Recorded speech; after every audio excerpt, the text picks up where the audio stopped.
이제 혹하는데요. 정말 잘 달려요. 잘 달려. 좋아요. 진짜 잘 달려요. 진짜 잘 달려요. 진짜 잘 달려요, 얘는.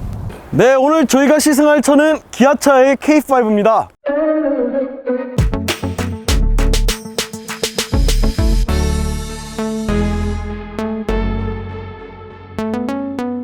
네, 우선 K5 지난 2010년에 처음으로 데뷔를 해가지고 당시에 1세대 디자인도 상당히 센세이션했죠.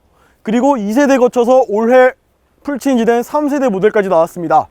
3세대의 디자인도 혁신에 혁신을 거듭했어요.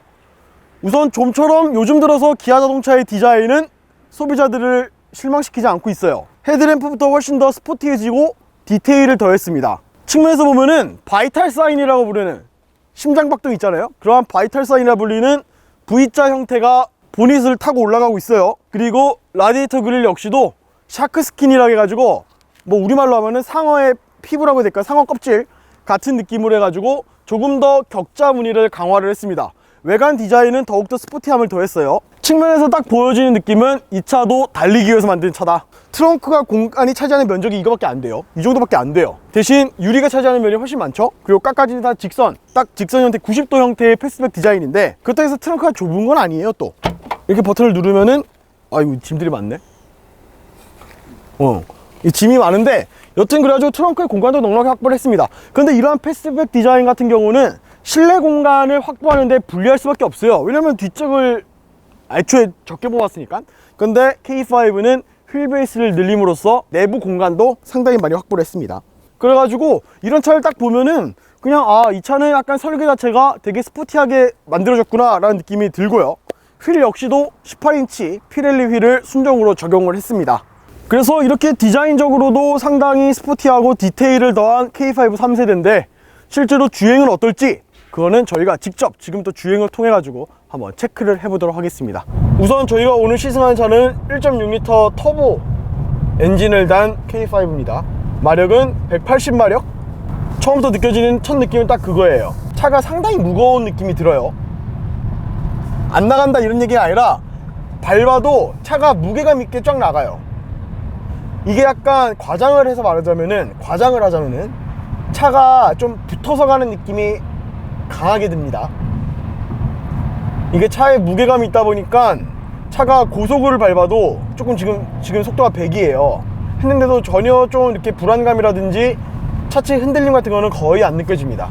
근데 이거를 왜 그럴까, 왜 이런 느낌이 들까 해서 좀 이따 아까 좀 보니까 K5가 저중심 설계 자체를 가져왔다고 합니다. 이번에 뭐 디자인 면으로는 패스트백 이러한 스타일을 갖고 왔지만 그걸 와는 별개로 저중심 설계를 해가지고 차체가 하부 쪽에 조금 더 저중심 설계 뭐 이런 걸 고려를 했다고 합니다.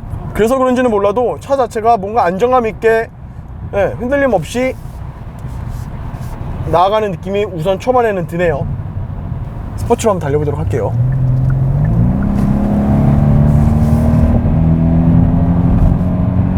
속도를 좀 상당히 많이 올려봤는데 진짜 차체에 흔들림 없어요. 이거 진짜 잘 잡았다. 굿. 이거는 조금 놀랄 정도로, 이게 물론 저중심 설계만의 문제는 아닐 거예요. 근데 진짜 흔들림 잘 잡은 것 같아요. 방금 속도를 상당히 많이 올렸는데도, 스포츠 모드로 달렸는데도 불안감이 없네요. 의외입니다. 어땠어요? 조수석이나 뒷좌석은요?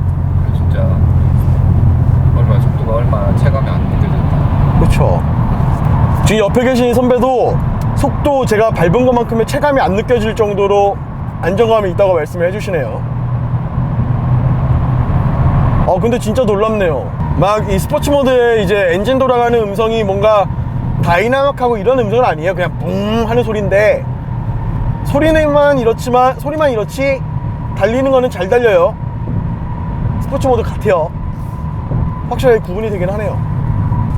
흔히 K5를 두고서 좀 안 좋은 이미지가 있잖아요. 사실 이 안 좋은 이미지가 있는 차들이 몇 개 있잖아요.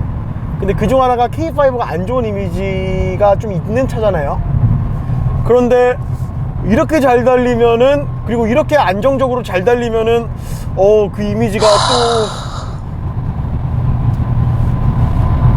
근데 정말 잘 달려요. 이게 소나타가 맨 처음 출시될 때도 한번 출시 해프닝도 있었잖아요. 한번 했다가 차를 한번 출고를 미뤘었잖아요. 엔진에 있어서 무슨 뭐 소음이라든지 이런 얘기가 있어가지고. 근데 K5는 우선 그런 우려는 없어 보이고요. 어우, 진짜 K5가 다 잡아먹겠는데요. 방금 하이패스는 이렇게 가다가 나뉘어지잖아요. 근데 방금은 차로 유지 보조 LKA죠. 라인 키핑 어시스턴트 이게 있는데 방금 그거는 강하게 제가 의도치 않게 좀 일로 가려고 했는데 일로 확 밀어버리네요. 네, 방금은 진짜 당황스러웠어요. 아, 이거는 조금 너무 과잉 친절이다. 이거 위험해요. 이렇게 너무 강하면. 방금도 밀잖아요, 계속.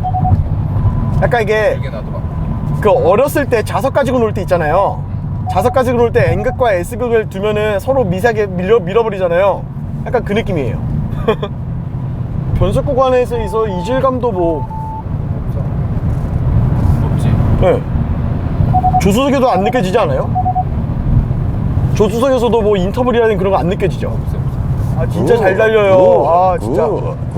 저 진짜 늘 말하지만 저는 솔직히 K 시리즈 팬이거든요. 그냥 현기차가 맞는지 기현차가 맞는지 좀 헷갈릴 때가 가끔 있습니다. 저는 진짜 솔직하게 말해가지고 진짜 그래요. 저는 진짜 기아가 훨씬 괜찮은 것 같은데. 우선 K5는 또 내비게이션과 연동된 스마트 크루즈 컨트롤이 적용이 됐습니다. 이 내비게이션 연동이라는 거는 뭐 내비게이션을 따라가지고 길을 찾아가 준다는 게 아니에요. 내비게이션에 뜨는 각종 표지판들, 뭐 제한 속도 이런 거에 맞춰가지고 크루즈를 하다가도 속도를 줄인다는 겁니다. 뭐 좌회전을 한다거나 우회전을 한다거나 그러면은 거의 이거는 노벨과학상을 받아야 되는. 실내 디자인도 외관 디자인은 스포티함을 극대화를 했다면은 실내 디자인은 그거와 함께 고급스러움을 더했어요. 곳곳에서 고급 소재가 많이 보여요. 이런데 적용된 우드가 뭐 운전석부터 조수석 다 가로질러서 도어까지 감싸고 있습니다. 그리고 크롬 많이 쓰면은 촌스러운데 크롬도 뭐 적당히 섞고 얇은 에어벤트. 그리고 이런 느낌이 좀 있잖아요.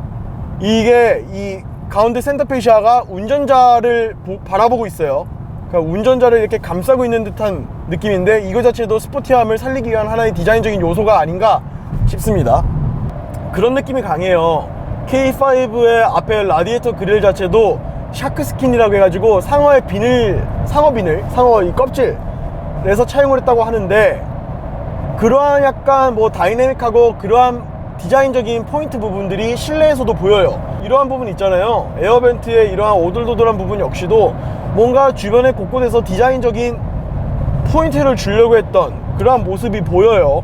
우드 위에 라이트를 해놨는데 이 라이트의 패턴 자체도 약간 K5의 뒤에 리어램프 같은 느낌이 들어요. 격자 무늬가 가 있죠. 도어 쪽에도 격자 무늬가 가 있고 운전석에도 있습니다. 엄청 진짜 고급스럽게 작정했어요. 그냥 일반 밋밋한 무드램프가 아니라 격자 무늬로 해가지고 진짜로 잘 만들었어. 무드등이 드라이브 모드에 따라서 색깔이 바뀝니다. 보여드릴게요. 커스텀입니다 지금은. 이어서 스포츠, 그 다음 컴포트, 그 다음 에코. 에코는 초록색이겠죠? 에코. 그 다음 마지막 스마트입니다. 그러니까 작정한 겁니다. 그리고 이러한 디자인적인 요소 외에도 운전석에서 바라봤을 때도 이러한 계기판 같은 경우가 상당히 노력을 많이 했다는 게 느껴져요. 우선 12.3인치 풀 LCD 디지털 클러스터가 적용이 됐습니다. 근데 눈에 띄는 거는 뭐냐면은 날씨나 시간에 따라서 클러스터의 애니메이션이 바뀝니다. 그래서 지금은 날씨가 괜찮아서 여기도 뭉게구름이 떠 있어요. 근데 비가 오는 날에는 비가 오는 애니메이션이 나오고 오후 시간대 되면은 노을이 떠 있는 애니메이션이 뜹니다. 그래서 테마형 클러스터라고 기아차는 명명을 했는데, 네, 뭐 그런 식으로 연동이 돼가지고 이런 거 봐도 상당한 노력을 했구나 라는 느낌이 듭니다. 진짜. 그런데 이거는 정말 이 응답성은 어휴, 이 응답성은 진짜 그 누구도 못 따라옵니다. 이 응답성은. 그리고 K5에는 조금 기존과는 달랐던 하나의 모습도 있어요. 예전에는 현대기아차의 대부분 차가 무선 충전 기능을 여기 센터 콘솔 앞쪽에 이런 쪽에 위치를 해놨었잖아요. 여기는 단순히 그냥 수납 공간이고 뒤쪽에 이렇게 마련을 해놨습니다. 네. 꽂는 거예요. 이렇게 꽂는 거. 네. 그래가지고 하면 이렇게 불이 들어오고요. 이런 식으로 조금 기존에는 보이지 않았던 무선 충전 방식을 사용을 했네요. 아까 저희가 보여드렸던 테마형 클러스터도 뭐 시간, 날씨 이러한 기상 상황에 따라서 바뀐다고 했잖아요. 근데 이게 또 재미없으신 분들도 있어요. 나는 옛날처럼 그렇게 속도계 나오고 RPM 나오는 게 좋은데 아날로그 방식으로. 그래가지고 이것도 바뀔 수가 있어요. 그래가지고 이런 식으로 해서 테마 B, 테마 A로 하면은 이런 식으로, 물론 이것도 디지털 형식으로 재현한 거지만 기존에 바늘이 들어가 있는 형태의 계기판도 구현을 할 수 있습니다. 이런 거 좋죠. 이렇게 해놓으면 드라이버 모드로 하면 또 바뀌나? 네, 바뀌죠. 이쁘네. 스포츠 이렇게 바뀝니다. 스포츠, 커스텀, 다시 스포츠, 컴포트, 에코, 스마트. 스포츠가 제일 이쁘네요. 네, 그래서 K5 주행을 계속 하고 있는데, 저희가 오늘 왕복으로 한 160, 170 정도 되는 거리였습니다. 그래서 지금 편도 돌아오는 길로는 한 80km 달렸는데요. 아까 갔을 때는 약간 이 차 사실 가속을 보기 위해서 그때는 좀 스포츠 모드라든지 해서 좀 밟았고, 지금은 조금 연비 주행을 했습니다. 컴포트로만 주행을 해가지고 지금은 연비가 리터당 14.3km 나와요. 편도로 80 정도 달렸고요. 그래서 전체적으로 봤을 때 이 K5 차 자체는 조금 저조차도 기대가 돼요. 좀 많이 무서운 친구가 하나 나타난 것 같습니다. 이게 많은 이 차급에서 고민을 하시는 분들이 K5를 한번 시승을 해보시거나 K5 한번 보시면은 마음이 조금 많이 기울지 않을까 라는 생각이 많이 들었던 오늘 K5 시승이었습니다. 네. 그래서 저희는 다음번에는 더 재밌는 차로 또 여기 외곽순환고속도로에서 한 번 더 달려보도록 할게요. 네.